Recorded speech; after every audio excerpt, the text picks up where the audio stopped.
5 विवेकों का दर्शन अपन ने किया और छठे विवेक का दर्शन कराते हुए आचार्य चरण कह रहे हैं विशेषस्तेदाज्ञा स्यादंतःकरण गोचरः विशेष तस्येदाज्ञा। अब देखो यहां बहुत सुंदर बात आचार्य चरण करें कि जब कोई विशेष कार्य आप कर रहे हो, भगवत सेवा कर रहे हो, भगवत सत्संग कर रहे हो, तो कई बार अंतःकरण के अंदर प्रभु आज्ञा करते हैं, ऐसे आपको एहसास होना शुरू होता है। मानो प्रभु कुछ कह रहे हैं, कुछ आज्ञा कर रहे हैं। स्याद अंतःकरण गोचरः। और अंतःकरण के अंदर, अंतःकरण किसको कहते हैं? मन, बुद्धि, चित्त, अहंकार, इसके समूह को कहते हैं अंतःकरण।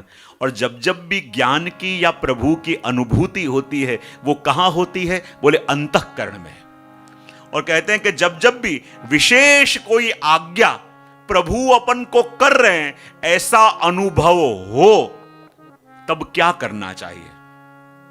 जब जब भी विशेष आज्ञा प्रभु अपन को कर रहे हैं, कई बार लगता है कि प्रभु हमको कह रहे हैं तू मुझे ये अरोगा, कई बार कह रहे हैं तू मेरे लिए ये कर, कई बार अपन को लगता है प्रभु कह रहे हैं कि वो कर, और ये सारी अनुभूति होती है, तब कौन सी आज्ञा का पालन करना, कैसे करना?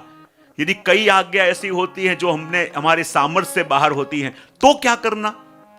अब मैंने कल भी आपको कहा था ना कि जहां एक्शन होता है वहां क्या होता है? रिएक्शन। और reaction is more powerful than the action. तो जब अपन प्रभु से कोई विनती करते हैं कि प्रभु के पास आके कुछ भी अपन करते हैं, तो वो यदि एक्शन होता है तो सामने से उसका रिएक्शन भी आता है। जब अपन प्रभु से कुछ पूछते हैं तो उसका उत्तर भी प्रभु देते हैं, पर अपन आशा रखते हैं कि जैसे सामने वाला कोई व्यक्ति बोल के हमें उत्तर देता है वैसे उत्तर देंगे। बोले नहीं, क्यों? क्योंकि जब संभाषण से संवाद होता है तो वो पूर्ण कभी नहीं होता। बोले क्यों? कहने वाला अपनी भूमिका के आधार पे बोलता है, सुनने वाला अपनी समझ के आधार पे समझता है। एक ही वस्तु जो कह रहा है उसकी भूमिका भिन्न है, और जो हम समझने वाले हैं, हमारे पास्ट एक्सपीरियंस, हमारा अनुभव और हमारी समझ उससे कुछ अलग है। तो कहने वाला जो कह रहा है वो जरूरी नहीं कि जितना कहा उतना हम सब कुछ समझ पाएंगे। यहीं की बात ले लो, यहां जो वस्तु मैं कह रहा हूं, यहां इतने लोग बैठे हैं, पर एक जितना समझ रहा है, क्या जरूरी है दूसरा भी इतना ही समझ पाएगा? हाँ या ना? तो मैं भी गलत आशा ना रखूं। बहुत बढ़िया। एक ने जो कहा, ये जरूरी नहीं कि जितना वो समझा उतना ही पास वाला भी समझ पाएगा, क्योंकि हर एक व्यक्ति अपने भूमिका के आधार पे, अपने कॉन्शियस लेवल के आधार पे, अपनी अनुभूति के आधार पे वस्तु को समझता है। तो अपने वहां कहा गया है कि जब प्रभु अपने प्रश्नों का उत्तर देते हैं, जब भगवान अपने जीवों को सावधान करना चाहते हैं या कोई बात कहना चाहते हैं, तो कितने रूप से कहते हैं? शास्त्रों ने कहा कि देखो, जब भगवान अपने प्रश्नों का उत्तर देना चाहते हो या अपने संग भगवान संवाद करना चाहते हो, तो सबसे पहला अर्थ बताया कि ग्रंथ के द्वारा उत्तर देते हैं। सबसे पहला प्रकार कौन सा? ग्रंथ। यानी आप कोई सत्संग में बैठे हो, प्रवचन में बैठे हो, भागवत जी श्रवण कर रहे हो, कोई ग्रंथ श्रवण कर रहे हो, और यदि उसी समय आपको एकदम लगे कि जो बात मेरे मन में चल रही थी वही बात कैसे आ गई, जो मैं सोच रहा था वही बात कैसे आ गई, यदि ऐसा लगे तो मानना अब ग्रंथ गौण हो गया, आपका सीधा संवाद प्रभु से चालू हो गया है। पहला संवाद प्रभु करते हैं ग्रंथ के द्वारा। जब इतने लोग बैठे हैं लेकिन अनायास एक अंदर से एकदम बात अपन को लगे, ये तो मैं सोच के आया था, ये जो बात मेरे मन में चल रही थी वही पॉइंट कैसे आया, वही बात कैसे आई, तो मानो अब सीधा आपका संवाद प्रभु से चालू हो गया है। दूसरा कहा, जब भगवान अपने संग संवाद करना चाहते हो, हमें कोई बात कन्वे करना चाहते हो, हमें कोई बात समझाना चाहते हो, पहला ग्रंथ के द्वारा, शास्त्र के द्वारा। दूसरा कहा गुरुजनों या घर के कोई बड़ों के द्वारा, कि जिनके प्रति हमको सम्मान हो, जिनकी बात अपन टाल सकते ना हो, हम कोई अच्छा कार्य करने के लिए जा रहे हो और वो अचानक अपन को कहने कि देख बेटा अभी ये नहीं करे तो अच्छा है, अपन को लगे अरे ये क्या करने जा रहे हैं, इनको पता नहीं है और अपन को ना क्यों बोल रहे हैं, लेकिन अचानक गुरुजनों के मुख से या घर के बड़ों से अचानक कोई मुख से बात निकल जाए, तब मानो ये बात ये व्यक्ति की नहीं, ये स्वयं प्रभु आपको सावधान कर रहे हैं। हाँ? कई बार ऐसा होता है, अपन करने जा रहे और उनके मुख से कुछ ना निकल गया कि नहीं करो तो अच्छा, और अपन करने गए और पता चल जाए कितने प्रॉब्लम शुरू हो गए, तब लगे कि ये बात वो व्यक्ति की नहीं, उसके माध्यम से स्वयं प्रभु मुझे सावधान कर रहे थे। तो पहले कहा शास्त्र के द्वारा, दूसरा कहा गुरुजन या घर के बड़ों के द्वारा भगवान संवाद करते हैं, तीसरा कहा कोई वैष्णव या कोई छोटा सा बालक जो निर्दोष बालक हो, कई बार उसके मुख से भी ऐसे शब्द निकल जाते हैं कि सुन के अपन शॉक हो जाएं कि ये बात इसने कैसे कह दी। और यदि ऐसा हो तो ये मानो अब ये व्यक्ति नहीं है, इसके माध्यम से भगवान आपको सावधान कर रहे हैं। और कई बार छोटे से बच्चे के मुख से निकली हुई बात भी इंसान के जीवन को बदल देती है, क्योंकि भगवान कब किसका सहारा लेते हैं हमें सावधान करने के लिए ये पता नहीं होता। कहते हैं ना, बहुत बड़े एक हार्ट सर्जन हुए और प्रभु में उनको भरोसा नहीं था, मानते नहीं थे। उनके पास केस आया, एक छोटा सा 5 साल का बच्चा, उसके पिता और माता, इकलौता बेटा है, उसको लेके आए हैं। उनका एक्सरे वो डॉक्टर देख रहा है और देखते हुए कह रहा है कि इस लड़के के हार्ट में होल है। अब यदि इसको बचाना चाहते हो तो ऑपरेशन करना बहुत जरूरी है, इसके हार्ट को बाहर निकालना पड़ेगा, और यदि ऑपरेशन हुआ तो उसके अंदर भी 80% चांस है कि ये बचेगा नहीं, लेकिन 20% आशा है कि शायद बच सकता है। और यदि ऑपरेशन न किया तो फिर ये कभी भी अपने बीच न रहा, ऐसा संभावना है। माता पिता दोनों बैठे हुए हैं और एक्सरे देख के जब ये बात डॉक्टर ने कही, दोनों विचार करने लगे अब इसको क्या कहें, कि क्या करें, ऑपरेशन करवाएं कि ना करवाएं, आगे बढ़े कि ना बढ़े। और छोटा सा बच्चा ये बात सुन रहा था और उसने आके डॉक्टर से कहा कि डॉक्टर साहब आप कह रहे हो कि आप मेरे हार्ट को खोलोगे, तो क्या मेरे हार्ट को खोलोगे तो आपको भगवान दिखेंगे?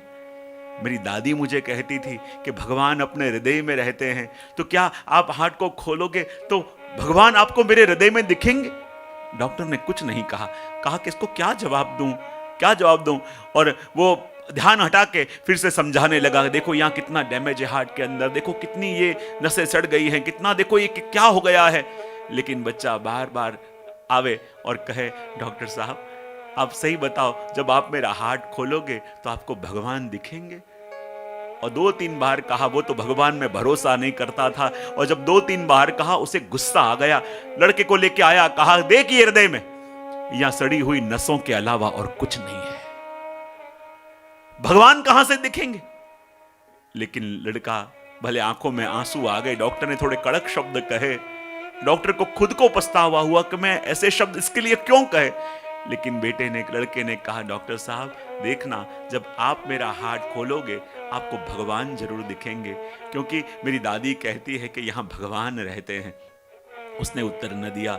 और थोड़े दिन के बाद माता पिता ने भी विचार किया कि यदि ऐसे ही चलता रहेगा तो ये जीवित न रह पाएगा, भले ऑपरेशन करावें तो 20% चांस तो हैं कि शायद ये बच पावे। डॉक्टर के पास आए और कहने लगे कि हम तैयार हैं इसका ऑपरेशन करवाने के लिए। और कहते हैं जिस दिन इसका ऑपरेशन होने वाला था, डॉक्टर ऑपरेशन थिएटर में आए और इसको एनेस्थेसिया देने जाएं उससे पहले उस लड़के ने कहा कि देखो डॉक्टर साहब, जब आप मेरा हृदय खोलोगे आपको भगवान जरूर दिखेंगे। वो डॉक्टर कुछ ना बोला, क्योंकि क्या बोलूं मैं, अब ये रहेगा कि नहीं रहेगा ये भी पता नहीं है।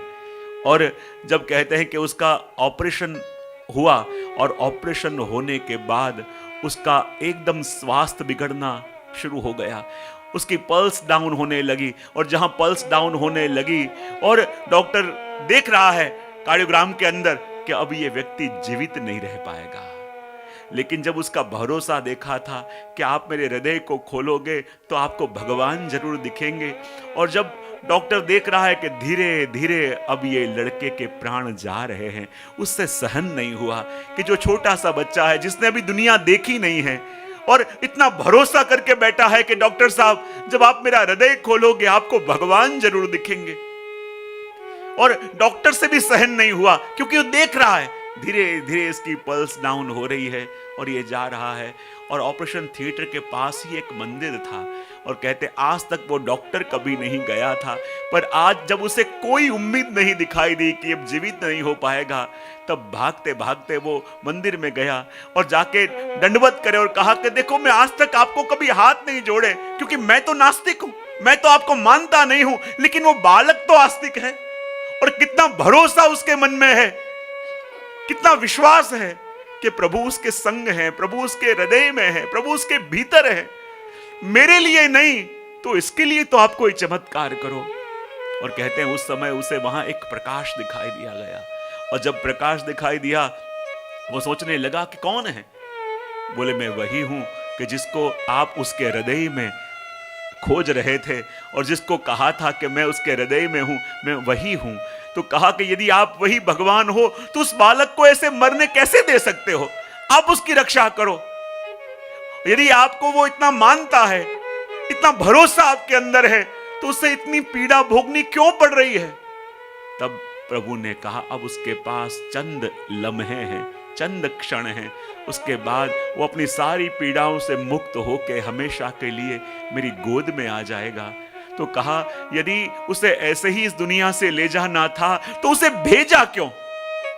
तब प्रभु ने कहा वो तो मेरा फरिश्ता है और मैंने उसे इसलिए भेजा कि देखो उसके क्षणिक संग के कारण मेरे अस्तित्व को न मानने वाला ये डॉक्टर आज मेरी शरण में आके बैठा है।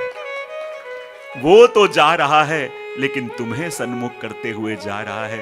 और जहां ये बातचीत हुई वहीं नर्स भागती भागती आई, कहने लगी डॉक्टर साहब अब वो जा रहा है। भागते भागते डॉक्टर आए, उसके चेहरे के ऊपर ऑक्सीजन का मास्क लगाया हुआ है, और वो जैसे ही डॉक्टर आए देखे कि अब चंद घड़ी के अंदर इसके प्राण चले जाएंगे, और उसी समय उसकी आंखें खुली और मानो वो कुछ कहना चाह रहा है ऐसा डॉक्टर को लगा। डॉक्टर ने कहा अब ये तो जाने वाला है, ऐसे करो 2 घड़ी के अंदर उसका ये मास्क निकालो।